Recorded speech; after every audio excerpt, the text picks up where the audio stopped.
Hello and welcome back once again on the channel CSAT Edge by Ayush and myself Aviral Tiwari once again in front of you going to discuss a very important and key report which has been published recently, that is periodic labor force survey report, and this report is very important for our future considerations when we are going to write our answers or whenever we are going to put any fact from this PLFS report, we should know what this report is predicting. तो काफी concerning alarm raising यहाँ पर facts देखने को मिले हैं, उन सब के बारे में डिस्कस करेंगे। क्या है वो फैक्ट्स, वो भी देखने की जरूरत है और उसके हिसाब से हमें अपने पॉलिसी को रीओरिएंट करने की जरूरत है। तो इन सारी चीजों के बारे में डिस्कस करेंगे एक बार डिटेल में। So let's start with our class.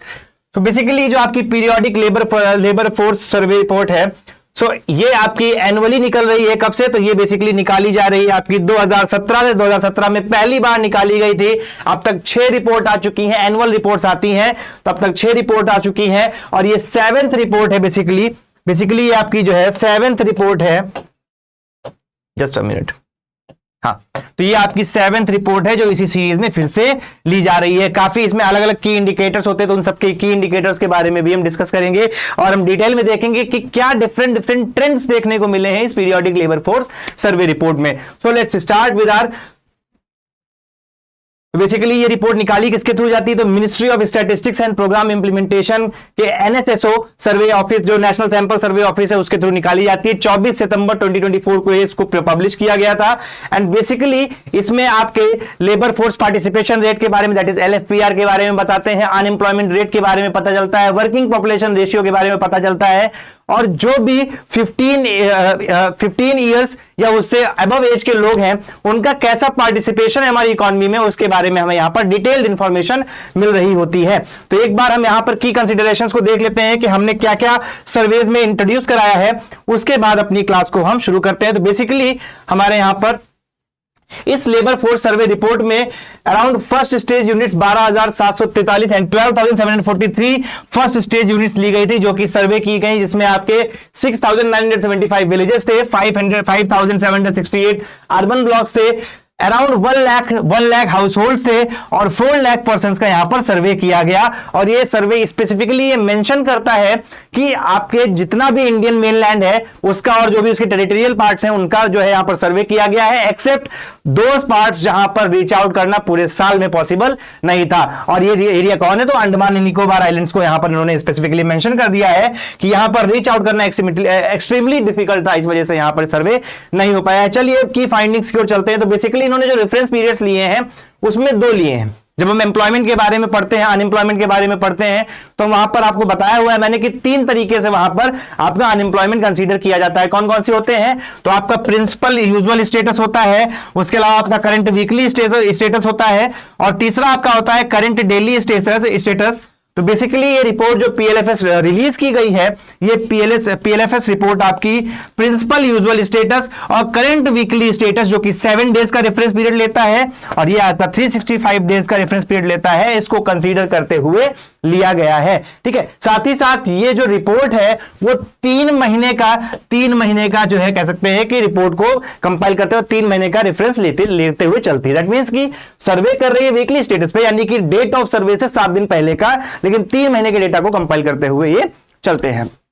इसके अलावा यहां पर और एक चीज देखने वाली है कि यहां पर जो आपका प्रिंसिपल स्टेटस है, we all know that is 365 days, but जो आपका यहां पर एक सब्सिडरी स्टेटस है, इस सब्सिडरी स्टेटस में क्या होता है? तो बेसिकली नॉर्मली हम ये कंसीडर करते हैं कि कुछ लोग ऐसे होंगे जो अपने नॉर्मल एक्टिविटीज से, नॉर्मल इकोनॉमिक एक्टिविटीज से कुछ एडिशनल एक्टिविटीज कर रहे होते हैं पूरे फाइनेंशियल ईयर में, और उसके लिए इन्होंने कंसीडर किया है कि अगर कोई पर्सन 30 और उससे ज्यादा दिनों के लिए, यानी 30 और मोर डेज के लिए किसी सब्सिडरी इकोनॉमिक एक्टिविटी में पार्टिसिपेट करता है तो उसको भी हम इसमें कंसीडर कर रहे होंगे, यानी कि 365 प्लस 30 डेज का इसमें कंसिडरेशन पीरियड रखा गया है PS plus SS reference period में। Along with this current weekly status में आपका 7 डेज का रेफरेंस पीरियड है from the preceding date of survey, यानी कि जिस दिन सर्वे हो रहा है उससे 7 दिन पहले की यहां पर रिपोर्ट मेंशन की जा रही है। चलिए अब यहां पर हम रिपोर्ट्स की फाइंडिंग्स को देखते हैं एक एक करके।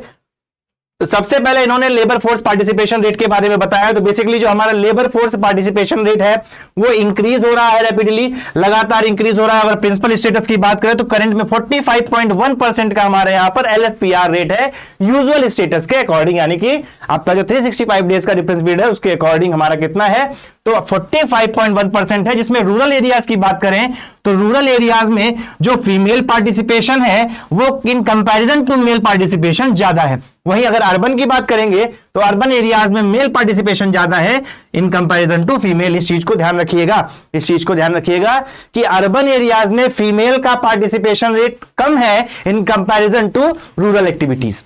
ठीक है, उसके अलावा अगर हम यहां पर देखें तो 15 टू 29 एज ग्रुप के जो लोग हैं, जो 15 टू 29 एज ग्रुप के लोग हैं, उनका लेबर फोर्स पार्टिसिपेशन रेट देखें तो रूरल एरियाज में 48.1% है और अर्बन एरियाज में 42.6% है।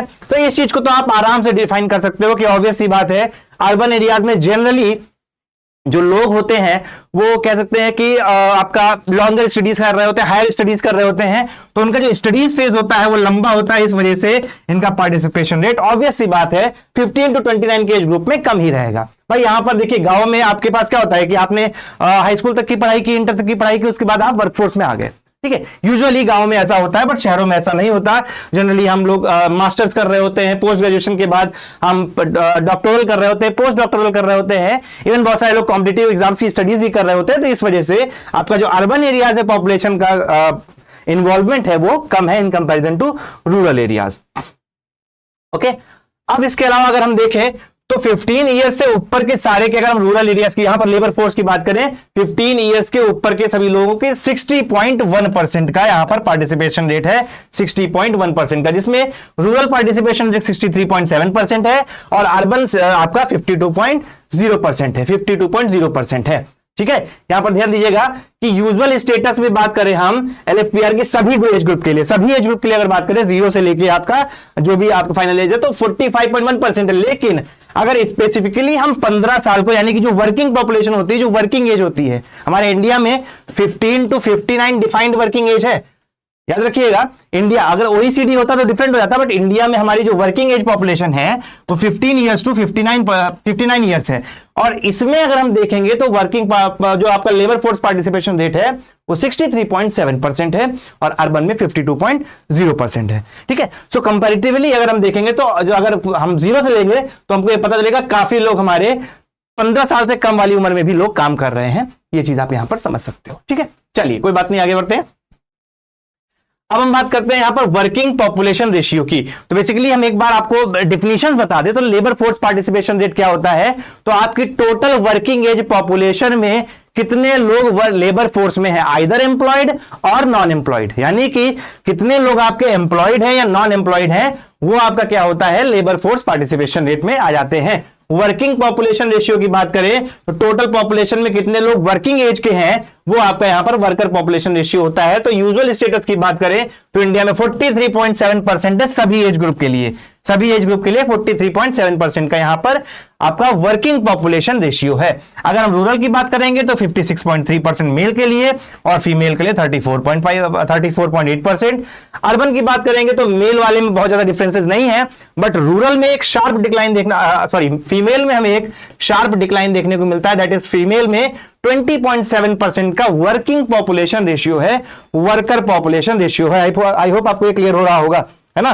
तो यहां पर मैंने आपको क्या बताया कि जो आपके एम्प्लॉयड पर्संस हैं, जो एम्प्लॉयड पर्संस है पॉपुलेशन में, वो आपका क्या होते हैं वर्किंग पॉपुलेशन रेशियो के अंडर में आते हैं। तो अगर हम रूरल एरियाज में देखें तो मेल 56.3% है सभी एज ग्रुप में, फीमेल 34.8% है। अर्बन में देखें तो मेल का तो लगभग उतना ही है 56.4%, लेकिन फीमेल में एक शार्प डिक्लाइन देखने को मिल रहा है अर्बन एरियाज के अंडर में। अदर दैन दिस अगर हम 15 से 29 साल के एज ग्रुप में देखें तो रूरल में 44% का आपका पार्टिसिपेशन है वर्किंग में और अर्बन में 36.3% का है। बहुत ऑब्वियस सी चीज है, आप अपने आप भी समझ सकते हो कि अर्बन में लोग ज्यादातर अलाइंड हैं, ज्यादातर कह सकते हैं कि बिजी हैं अपनी हायर स्टडीज में, इस वजह से वो बहुत जल्दी काम करने नहीं आ रहे हैं। ठीक है, चलिए आगे बढ़ते हैं। अगर हम 15 साल से ऊपर के एज ग्रुप वाले की बात करें तो 62.1% रूरल में और 49.4% अर्बन में है ये आपका, और ऑन एवरेज 58.2% है किसका वर्कर पॉपुलेशन रेशियो की अगर हम बात करें। ठीक है, अगर हम परसेंटेज शेयर की बात करें सेल्फ एम्प्लॉयड, ठीक है, जो टोटल वर्कर्स हैं उसमें कितना परसेंट जो है आपका रेगुलर सैलरीज का है और कितना परसेंट कैजुअल वर्कर्स का है, तो वो भी हमें देखने को आराम से मिल जाएगा कि यहां पर जो कैजुअल वर्कर्स हैं उसमें रूरल मेल्स में 24.9% है, फीमेल में 18.7% है और अर्बन में मेल आपकी 13.4% और फीमेल 8.3% है। ठीक है, लेकिन रेगुलर सैलरीज की बात करेंगे तो in comparison to males salaried employees में फीमेल्स ज्यादा हैं, ये बात ध्यान रखिएगा। यहां पर एक चीज समझने वाली बात है कि अर्बन एरियाज में जो फीमेल्स हैं वो रेगुलर सैलरीड में इन कंपैरिजन टू मेल ज्यादा हैं। ठीक है, there is an increase in the participation of females in regular salaried workers. Clear है ये चीज? तो यहां पर ये चीज भी ध्यान रखिएगा। चलिए आगे बढ़े, अगर हम अनएम्प्लॉयमेंट रेट की बात करें तो अनएम्प्लॉयमेंट रेट एक डिक्लाइनिंग फेज दिखा रहा है। हमने देखा एक ट्रेंड देखा कि जहां पर वो लगातार डिक्लाइन हो रहा है। और अनएम्प्लॉयमेंट रेट की बात करें तो सभी एज ग्रुप के लिए अराउंड 3.2% है। रूरल में देखेंगे तो मेल का 2.7% और फीमेल का 2.1% है। अर्बन में देखेंगे तो मेल का आपका 4.4% है और फीमेल 7.1% पे कहीं ना कहीं ज्यादा अनएम्प्लॉयड है in comparison to mails.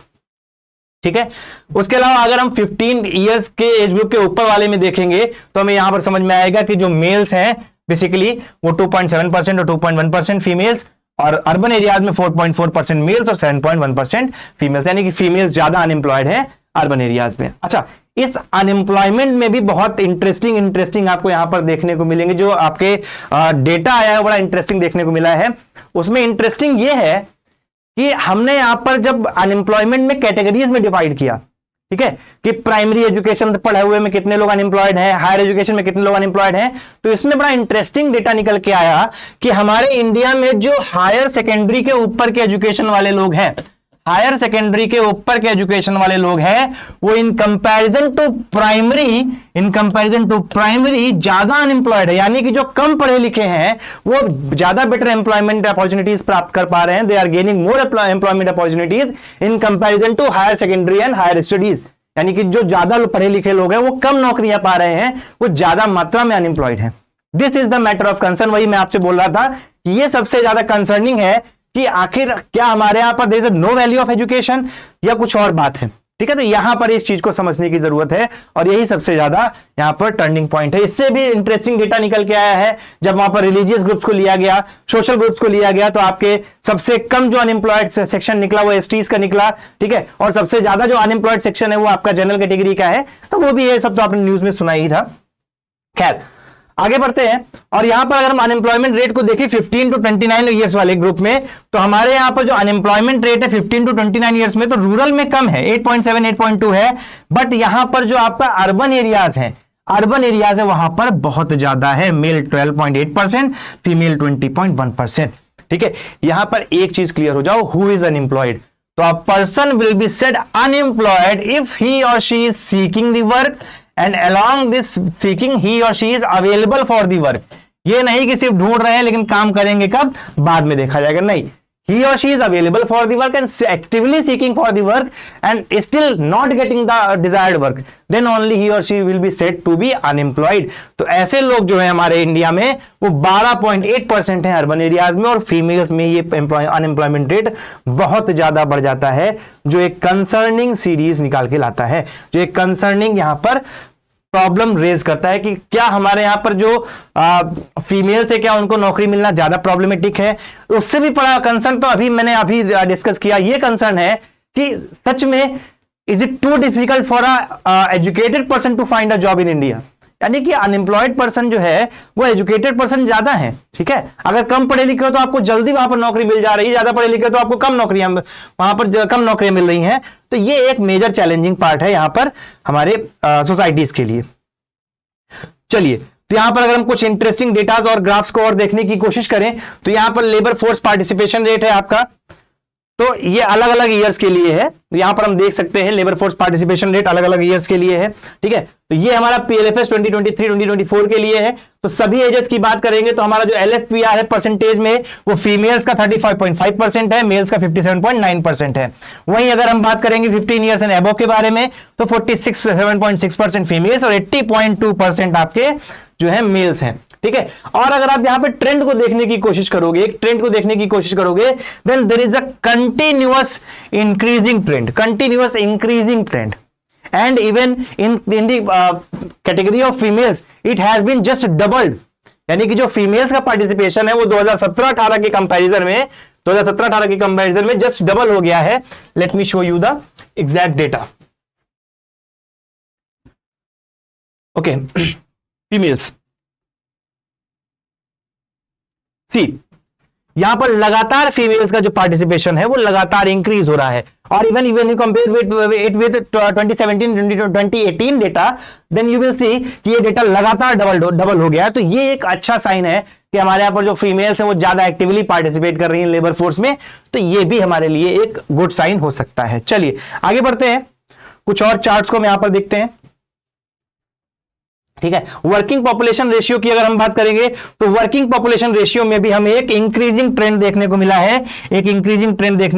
In the case of female 2021 से 2023-4 में, जहां पर 2021 में अराउंड 20.54% का था 15 to 29 में, वहीं आपका ये कितना है 28.3% है 15 to 29 ईयर्स एज ग्रुप में. ठीक है, और अगर ऑल एजेस में देखें तो 26.6% और 24.8% का है. अगर हम फीमेल पार्टिसिपेशन की बात करेंगे तो फीमेल पार्टिसिपेशन भी आपको यहां पर इंक्रीज्ड देखने को मिलेगा, which is also good sign कि लोग अब ज्यादा पार्टिसिपेट कर रहे हैं एक्टिवली, इकोनॉमिक एक्टिविटीज में पार्टिसिपेशन यहां पर वो गेन कर रहे हैं. चलिए नेक्स्ट बढ़ते हैं. अब देखिए यहां पर रूरल मेल्स और रूरल फीमेल्स की बात करेंगे तो rural males in comparison to rural females कम सेल्फ एम्प्लॉयड है. यानी कि ज्यादातर जो सेल्फ एम्प्लॉयमेंट का हमारे यहां पर क्राइटेरिया है रूरल एरियाज में वो फीमेल्स का 73.5% फीमेल्स हमारी कहां पर हैं, वो इंगेज है हमारी किसमें, कैजुअल वर्क में. हमारे यहां पर जो सेल्फ एम्प्लॉयड है, कैजुअल लेबर की बात करें तो 18.7% और हमारे यहां पर rural females only 7.8% are in regular wages और सैलरीज. बट जब हम बात करते हैं मेल्स की तो ये नंबर कहीं बड़ा है और लगभग जस्ट डबल है. यानी कि 15.8% जो है मेल्स वो रूरल एरियाज में हमारे रेगुलर वेजेस को गेन कर रहे हैं. ठीक है, ये चीज भी आपको यहां पर पता होनी चाहिए. चलिए तो बेसिकली कुछ इंपॉर्टेंट ट्रेंड्स थे जो आपको बताने जरूरी थे, that was I am discussing. Other than this these are some non important data. Actually जब आप सोसाइटी की बात कर रहे हो तो थोड़ा शायद डिस्कशन के लिए आप यहां पर ले सकते हो. बेसिकली ये जो आपके ग्रुप्स है, सोशल ग्रुप्स हैं, उनमें अनएम्प्लॉयमेंट के बारे में बताया गया, लेबर फोर्स पार्टिसिपेशन के बारे में बताया गया है. तो this is not very much important, but अगर आप कभी सोसाइटी पे आंसर लिख रहे हो तो ये चीज लिख सकते हो कि हाँ increasing the involvement in the regular working force जो आपका है ST/SCs का, तो वो कहीं ना कहीं अच्छा हो जाता है, अच्छा माना जाएगा, आपका आंसर पे वेटेज आ जाएगा. बाकी ये non relevant non important data है, वैसे तो बहुत बड़ी रिपोर्ट है. सो आई होप ये एक जनरल डिस्कशन था जहां पर मैंने कोशिश की एक बार आपको समझाने की कि व्हाट कैन बी डन और क्या क्या इंपॉर्टेंट चीजें हमें यहाँ पता होनी चाहिए. इसकी PDF आपको मिल जाएगी, डोंट वरी. और इसके अलावा हमारे साथ जुड़े रहिए लगातार. ऐसे ही इंपॉर्टेंट टॉपिक्स के लिए हम रेगुलर डिस्कशन करते रहते हैं, नए टॉपिक्स लाते रहते हैं. बहुत जल्दी आपके लिए एक सरप्राइज लॉन्च भी होने वाला है, तो हमारे लिए तब तक हमारे साथ जुड़े रहिएगा. Stay tuned. Thank you. Have a nice day. धन्यवाद.